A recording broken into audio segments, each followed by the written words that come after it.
ئێمە لە ڕێگەی بەڕێز پارێزگای سلێمانیەوە یاداشتێکمان بەرز کردەوە بۆ ئەوەی داوا لە وەزارەتی شارەوانی بکرێت. خۆشبەختانە وەزارەتی شارەوانیژی یاداشتەکەی بەرز کردووە بۆ ئەنجومەنی وەزیران.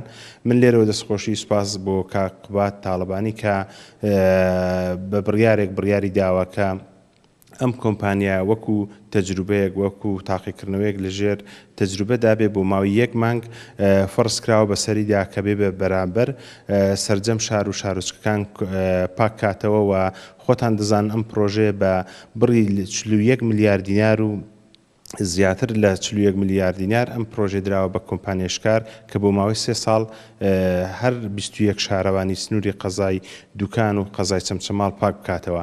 بەڵام تا ئێستا دەست بەکار نەبوو. ئومێد دەکەم بەو بڕیاری جەنابی کاک قوبات ببێتە مەرجدار و هەروەها ببێتە هۆکارێک بۆی زەختی لێ بکرێت بێت بە زووترین کات سنووری قەزای چەمچەماڵ و ئەو ناحیانێک کە دەکەونە سنووری ئەم پرۆژەیە پاک بکرێتەوە.